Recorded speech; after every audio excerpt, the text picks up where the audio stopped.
2025, the gentlewoman from Virginia, Miss McClellan, is recognized for 60 minutes as the designee of the Minority Leader.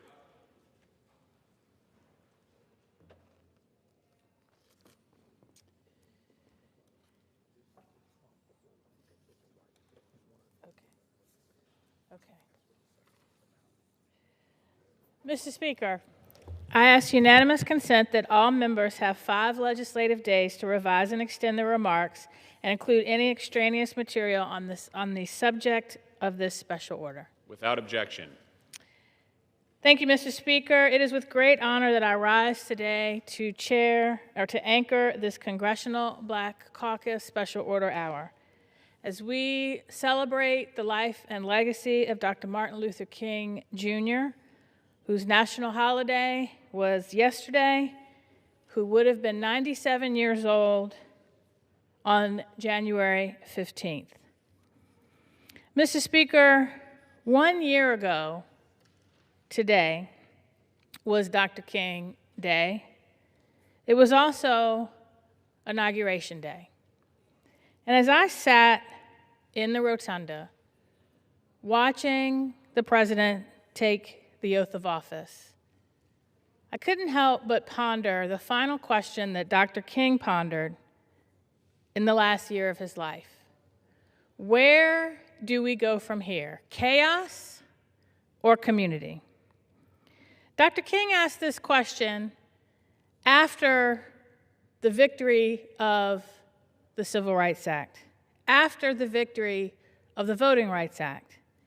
And he pondered, what should the Black community do with this extraordinary power, the power of the vote, when for the first time in American history, a government by, of, and for the people finally included Black Americans?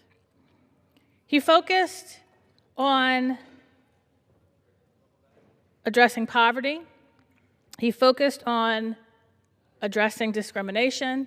He focused on addressing war. I thought about another speech that he gave shortly before he died, called Remaining Awake Through a Great Revolution. Because before Inauguration Day, one of the architects of Project 2025, which has become the blueprint for the second Trump administration, said, this is the second American Revolution, which will be peaceful if the left allows it. And I thought about, what would Dr. King say today? His words remain relevant. Within hours of the president taking his oath of office, chaos was unleashed.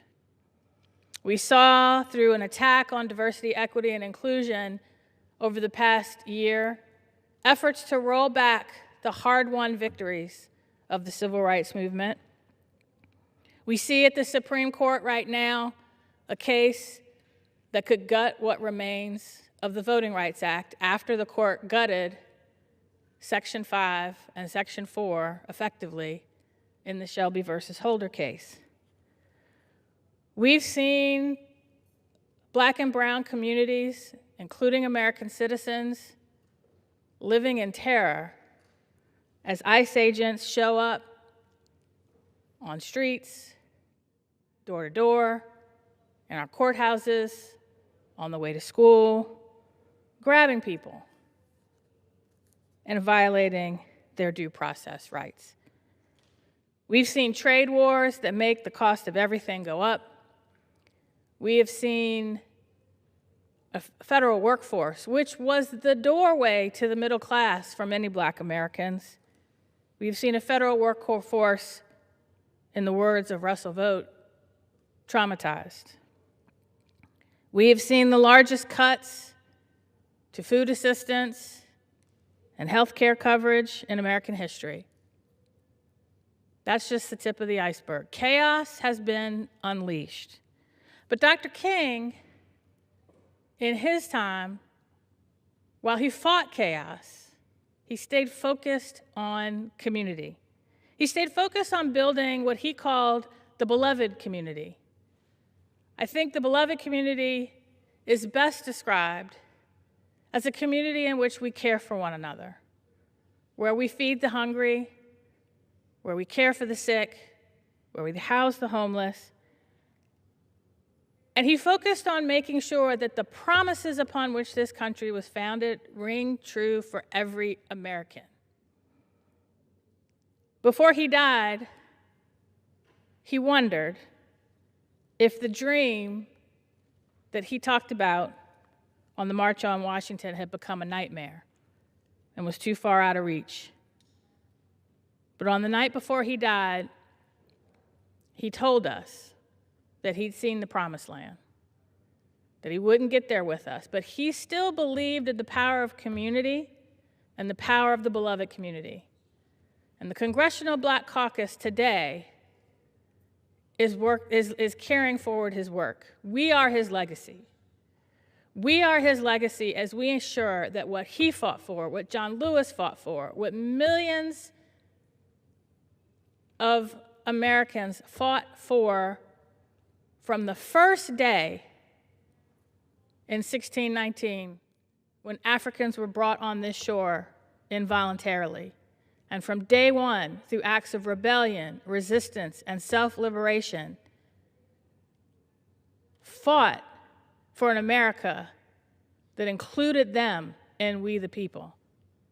We carry out that legacy. And we will fight the chaos every single day to ensure that his work continues. Whether it's expanding the right to vote, whether it's fighting unjust wars, whether it is working to eradicate poverty, whether it's standing up for the constitutional rights of every American. As the conscience of the Congress, we will continue that legacy. Mr. Speaker, it is now my pleasure to yield to our chairwoman, the Congresswoman from New York, Yvette Clarke.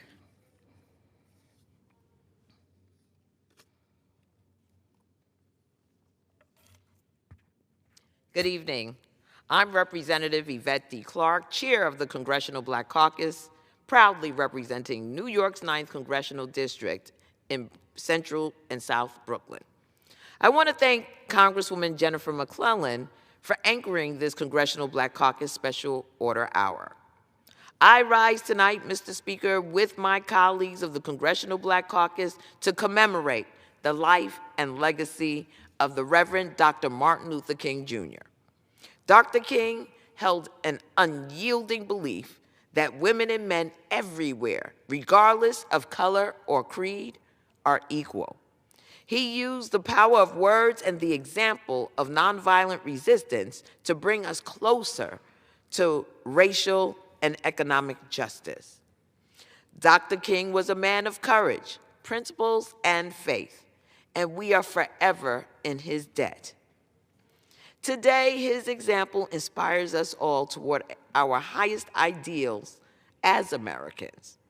As we gather to honor the Reverend Dr. Martin Luther King, Jr., an American hero and patriot, we are keenly aware of the pivotal moment in history in which we stand, and of the forces actively working to undermine his life's work. At a time when the most vulnerable communities in our nation are under relentless attack, the Congressional Black Caucus continues to uphold Dr. King's legacy, rooted in justice, fairness, and equity for all. Today, ironically, also marks the one-year anniversary of the Trump administration. And as we reflect on the damage this administration has inflicted on communities across this nation, we call on our colleagues across the aisle to honor the teachings and philosophy of the Reverend Dr. Martin Luther King, Jr., and to hold and to work with us to reject the hateful agenda that has taken hold. Dr. King devoted his life to reminding us that silence in the face of injustice is not an option. As he so powerfully said, our lives begin to end the day we become silent about the things that matter. The Congressional Black Caucus refuses to remain silent in the face of the pain this administration inflicts on the American people. From the assaults on voting rights with the looming Louisiana v. Calais decision before the Supreme Court, to deepening economic inequality, to the threats against our nation's health care. Today, we are recommitting ourselves to the fight of keeping Dr. King's dream and his mission alive. And with that, I yield back to the gentlelady from Virginia. Thank you, Madam Chair. Mr. Speaker, I now yield to our immediate past chair of the Congressional Black Caucus, the Congressman from Nevada's 4th, Stephen Horsford. I thank my colleague from the Commonwealth of Virginia for yielding, and to the chair of the Congressional Black Caucus, Congresswoman Clark, and all of our colleagues for the work that we do every single day to live out the legacy of Dr. Martin Luther King, Jr. Mr. Speaker, I rise today to honor the legacy of my dear fraternity brother and trailblazing leader, Dr. Martin Luther King, Jr. Today I speak with urgency about the American dream, specifically that dream being under attack. More than 60 years ago, Dr. King warned this nation that America had given Black Americans a bad check, a check marked insufficient funds, a promise made but not kept, opportunity delayed and justice deferred. Mr. Speaker, that warning still rings true today. Dr. King reminded us that public policy is a moral act. What we choose to fund and what we choose to cut reveals who we value and who we leave behind. Right now, working families in my home state of Nevada and all across this country are feeling the consequences of those choices. Prices are rising, wages are stretched thin, and too many people are working full-time but still falling behind. And while families are struggling to make ends meet, this administration is attempting to rewrite history. Just recently, the current occupant of the White House claimed that civil rights era protections left white Americans, quote, very badly treated, unquote. These false and dangerous claims tarnish Dr. King's legacy and the history in which he lived, which is at risk of repeating itself today. Dr. King called for a revolution of values, and I rise today with my colleagues to reinforce that cause. Today, that revolution means choosing people over profits, workers over Wall Street, and families over special interest. The American dream is not dead, but it is under attack. If we lead with courage, invest with purpose, and govern with our values, we can revive it for Nevada and for our entire nation. That is how we honor Dr. King's legacy, by building an America of equal opportunity, of shared prosperity and dignity for all. So I encourage all of my colleagues, regardless of party lines, to do their part in honoring Dr. King through their actions. That is how we carry on his legacy, and that is how we revive the dream. I yield back. Thank you, Mr. Speaker, and thank you, Congressman Horsford. I now yield to the Congresswoman from North Carolina's 4th District, Congresswoman Valerie Fouché.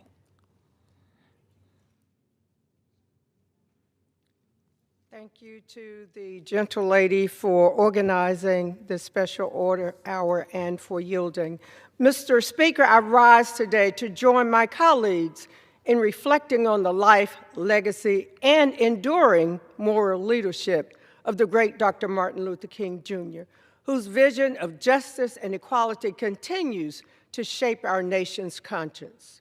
Dr. King's work reminds us that progress in this country has never been inevitable, and that the rights and freedoms we cherish have always required vigilance, courage, and sustained commitment. Today, that lesson is as urgent as ever. Across our country, communities are feeling the weight of an administration that governs through extremism, division, punishment, and exclusion. We see it in attacks on our voting rights, in efforts to criminalize protests, in targeting immigrants and asylum seekers, in the rollback of civil rights protections, and in policies that deepen economic inequality while shielding the powerful from accountability. Dr. King did not believe justice was self-executing. He understood that progress is never handed down, it is demanded. And he warned us, as you heard from our chairwoman, our lives begin to end the day we become silent about things that matter. And silence, Mr. Speaker, is exactly what this moment does not allow. Progress is never achieved without persistence, and justice is never advanced without those willing to confront complacency and demand accountability. The Congressional Black Caucus will not be silent while families are pushed deeper into poverty, while communities of color are targeted by discriminatory policies, and while the promise of our democracy is narrowed to serve the few instead of the many. We refuse to accept the vision of America where cruelty is policy and inequality is the goal. Instead, we stand in the tradition of Dr. King, committed to dignity, equity, and justice for all. And we will continue to speak out, to act, and to fight until the promise of this nation is fully realized. Thank you, and I yield back. Thank you, Congresswoman Fouché. And now I yield to the Congressman from Maryland's 4th District, Glenn Ivey. Thank you, and I'd like to thank my colleague from Virginia for hosting this event, and also the Congressional Black Caucus for the focus on this issue tonight. I was a child in Rocky Mount, North Carolina in the late 1960s. I lived across the street from the Booker T. Washington High School, so you know what side of town I lived on. And Rocky Mount was a city that was still segregated.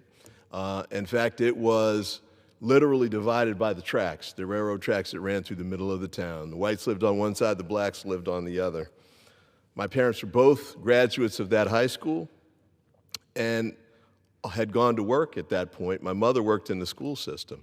And so in the late 1960s, the schools were still segregated. But I was able to see how that changed as my mother was working and then had the chance to go work at other schools as the schools integrated. And I knew that the connection was the civil rights movement as led by Dr. Martin Luther King. And Dr. Martin Luther King had preached at that gymnasium at Booker T. Washington High School a few years earlier. I was probably too young to remember him even showing up, but we recognized the power of that movement and his leadership.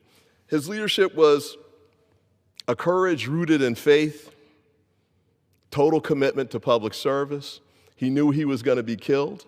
As you know from I've been to the mountaintop speech he delivered the night before he was assassinated, but he still went on. In 1956, after he had just graduated, or he was still working on his dissertation, actually, working on graduating with his PhD, he was called to Montgomery to preach at a church there and lead the church.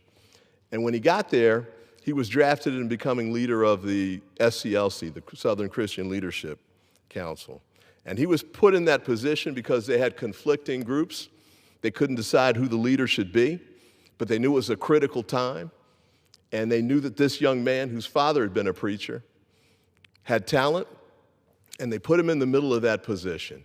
So this is a young man, I think he's around 26, moves to a new town, doesn't know anybody there, with his wife and child. He becomes the pastor of a church. He's still writing his dissertation at night, and then he becomes the leader of the Montgomery bus boycott. Talk about gifted leadership. And not too far into that, they're a few days in actually, the white segregationists realized that this bus boycott was serious. They knew that it was real. And so they started with the threats. They tried to threaten people and threaten to take their jobs away, but they weren't able to get away with that. They weren't able to undermine the bus boycott with the threats. So they actually started calling Dr. King's house. And they threatened his wife, and they threatened him. And eventually, the threats became real. In 1956, somebody put a bomb in his house and blew up the front part of it. His wife was there, his young baby was there. Thank God neither of them was hurt. And when Dr. King heard about it, he prayed and then ran to his house as quickly as he could. And when he got there were a crowd had gathered, hundreds of people, African Americans who lived in that community and knew about Dr. King and attended his church, and they were angry. If they had guns, they brought those. If they had weapons, they brought those. If they didn't have that, they grabbed a shovel or whatever they can get their hands on and went to the house because they were ready to seek revenge. But Dr. King said, that's not our way. The Christian leadership that he provided that was deeply rooted in faith, deeply rooted in nonviolence, and it was ultimately tested that night. But he met the test that night and continued forward. Part of that movement ended up resulting in the civil rights legislation that became the crown jewel of the American democracy. Because American wasn't really a democracy in 1776 or, when the Constitution was written in the 1789-87 era. And it certainly wasn't a democracy after the Civil War, because right after that, when Reconstruction ended, the Ku Klux Klan rose up. They reasserted their right to white supremacy. African Americans who'd been freed from slavery were pushed back into an ugly version, an ugly violent version that we called segregation. The Jim Crow laws were put in place. Many of them had achieved positions, including being elected to this body, and all of that was stripped away. And for the next 100 years or so, African Americans lived under threat of violence.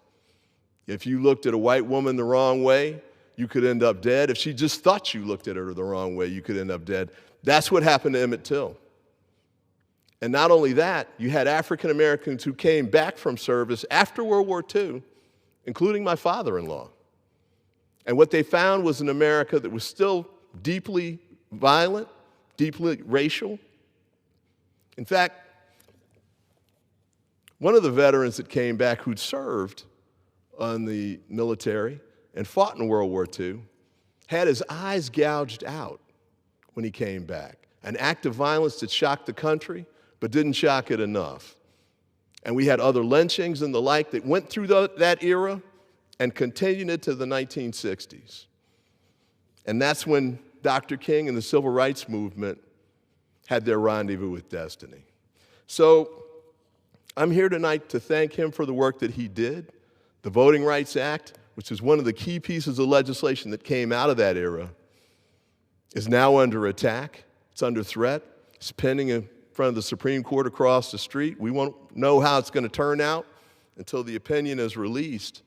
But I tell you what, we're not in the same place we were even then, because when the Civil Rights Act, the Voting Rights Act was passed in 1965, yeah, there was division. There were people who opposed it. There were segregationists who, they called themselves Dixiecrats then, who opposed it as well. But when it was reauthorized in 2006, the vote in the House was 390 to 33, and it passed the Senate unanimously. President Reagan had signed a previous reauthorization. President Bush signed this one, and that was just 20 years ago. What's happened to the country since then? I'll say this. We all know that the vote is the most powerful tool in a democracy. We all know that there are challenges to votes and voting ability and voting rights across the country. We have disagreements, I suppose, with our Republican colleagues about some of that, but We need to make sure we remain vigilant and keep working hard to protect those rights. I had a chance over the weekend to do a couple of things. Friday, Saturday, and Sunday and Monday, I had a chance to go visit churches and groups that were celebrating Dr. King, remembering Dr. King. Went to First Baptist Church of Highland Park, Faith Temple number 2, and the AKAs had a day of service that I was happy to go attend and have a chance to speak to them and worship with them and work with them. And they're all concerned about where the country's going and the challenges to the American democracy and the civil rights movement that gave us the rights that we have today. I think it's critical for us to remember a couple of things. One is the work continues, no doubt. I have strong disagreements, to say the least, with the current administration, and I commit myself to fighting against the excesses and the wrongs that are going on there. On Friday, I went with a group of Democrats to Minnesota to deal with the protests there, to see them firsthand. And they reminded me in some ways of the civil rights protests from back in that era. The protests in Selma that led to the Voting Rights Act passage, the protests in Birmingham. The violence is shocking. People are dying. The shooting of Renee Good is just one of those that's reached the media attention. But there are more of these going on all across the country. And I saw clips of people and heard their testimony, people who were dragged out of cars, people who were citizens but still arrested anyway and taken to the ICE detention center and not released for hours, people who were denied the right to call for an attorney, people who were denied the basic constitutional rights that my colleague from Virginia was talking about. We've got to make sure we turn that around. We've got to make sure that we protect the rights that the civil rights movement was about defending, and even beyond that, the Fourth Amendment, the Fifth Amendment, all of those things that were put in place 250 years ago, which is the anniversary we're about to celebrate later this year. And rightly so. We're not a perfect country, we're not a perfect nation, but we've been called to a perfect mission, and we need to fulfill that mission. I think it's important to wrap up with this.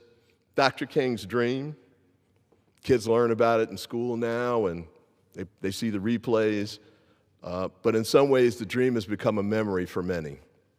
I think it's important for us to recall that the dream is not a memory, it's a mandate, it's a mission, it's a movement that we need to continue to make sure we get that work done that Dr. King died for, and so many others died as well. So I want to thank my colleague again for putting on this event tonight, giving us a chance to remember Dr. King and think about the civil rights movement and where we're going as a nation. And I want to continue to fight alongside her and all my colleagues with the Congressional Black Caucus and my colleagues here in the House of Representatives on both sides of the aisle as we work to get this done. Thank you, and I yield back. Thank you, Congressman Ivey. Mr. Speaker, you see behind me a quote from Dr. King that he gave in an interview in 1967, where he talks about how, in many ways, the dream that he articulated in the March on Washington had become a nightmare. Most people are surprised by that. But why did it become a nightmare? Because after the victories of the Civil Rights Act, after the victory of the Voting Rights Act, when he really began to address the systemic issues facing this country of poverty, of hatred, of war, he began to see how deeply ingrained in American culture racism really was. He began to see that the systemic racism couldn't just be overcome with laws. And I think for many African Americans today, that is the heartbreak that we face. When Dr. King spoke at the March on Washington, he said that in many ways, the marchers had come to collect on a promissory note in our Declaration of Independence, written 250 years ago. which promised that all men were endowed by their Creator with the inalienable rights of life, liberty, and the pursuit of happiness. But Thomas Jefferson didn't mean all men. He didn't include the men, women, and children that he owned, including his children and the mother of those children.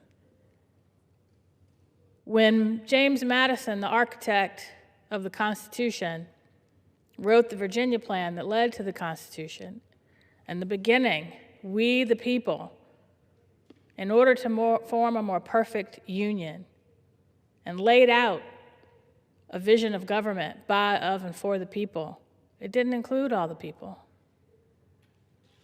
My ancestors, our ancestors here in the Congressional Black Caucus, weren't even deemed people. They were deemed 3/5 of a person for purpose of apportionment, but they were treated as property, and in some cases, animals.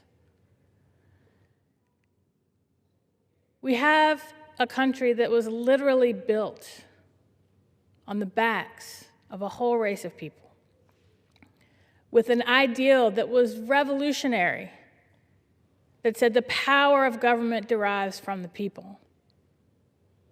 And my ancestors believed in that ideal just as much as yours, Mr. Speaker, but it took us a long time to participate in that government, in that promise.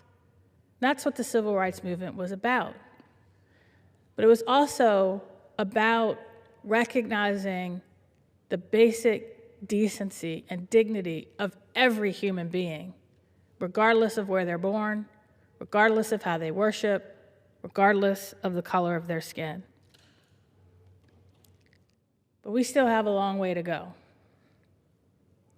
because what diversity, equity, and inclusion recognizes is that when the Civil Rights Act and the Voting Rights Act and all of the laws that were passed because of the work of Dr. King, they weren't a magic wand that erased over 300 years of the impact of slavery and Jim Crow.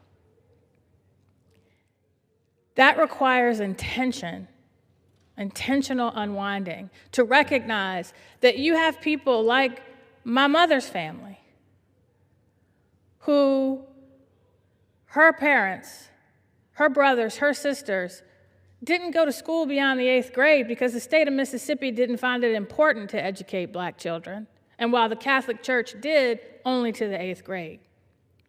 Their opportunities were limited. When you had neighborhoods like Jackson Ward that I represent, that was once the Harlem of the South, decisions were made to cut that neighborhood in half by a highway and segregate part of that neighborhood away from everything that they needed. Those were intentional decisions that were made, rooted in this community doesn't matter. And so part of the nightmare has been the very things used to try to erase the legacy of Jim Crow and slavery have now been weaponized against that progress. I'll hold that up. And when you see the President of the United States deride the very things used to try to eradicate the legacy of Jim Crow and slavery, to divide again, to wedge, to sow division. This is old as time. Because the history of this country has been, every time we make progress towards the ideal, there's backlash, and it involves 3 things: violence, propaganda, and voter suppression. My great-grandfather lived through the first backlash. A man born on a plantation, his parents enslaved, who was exercised the right to vote after he was given a literacy test, got all the questions right, and heard the registrar say, and this is the only time you'll hear me use this word is in a direct quote, "I need more questions because this nigger got them all right."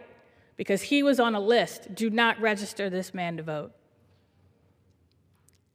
My parents saw the second backlash to the civil rights movement. We're in the third backlash now.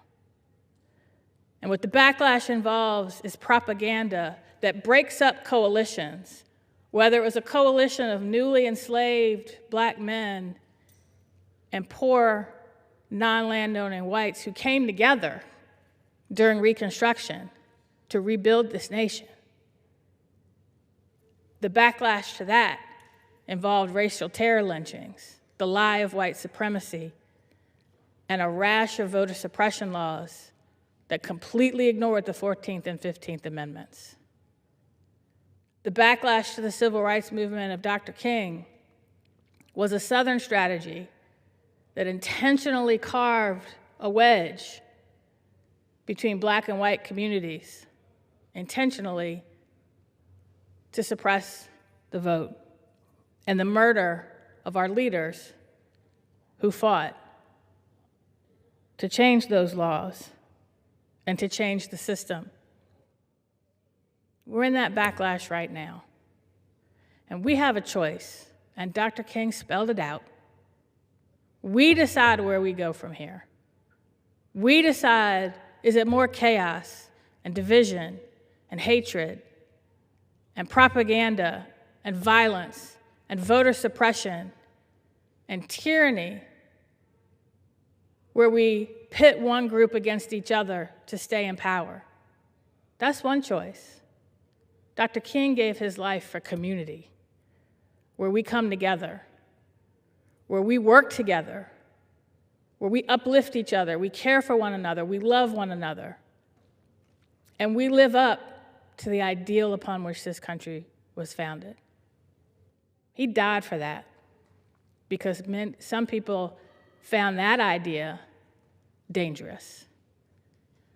We, the Congressional Black Caucus, stand here today recommitted to making his dream a reality. We won't give in to the nightmare. We will not give in to the chaos. And not only will we fight the chaos, we will fight for community. But we can't do it alone. Just like the civil rights movement in response during Reconstruction, just like the civil rights movement in the 1950s and 60s, it required people coming together from all walks of life, putting aside hatred and division, loving their neighbor and their enemy.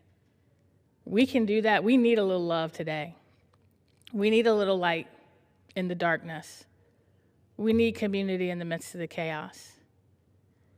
We have to do it because while we are fighting the same fights that our parents, our grandparents, and our great-grandparents fought, we cannot leave those fights to our children, our grandchildren, or our great-grandchildren if we expect this country to survive. Because what Dr. King also recognized that now human beings hold the power to destroy each other and to destroy this planet. If we don't get a hold of our hatred, a lot of lives will be destroyed. That is not what Dr. King wanted. That is not what people elect us to do. They elect us to help people and solve problems. They elect us to focus on community. Let's not give in to the chaos. And with that, I yield back.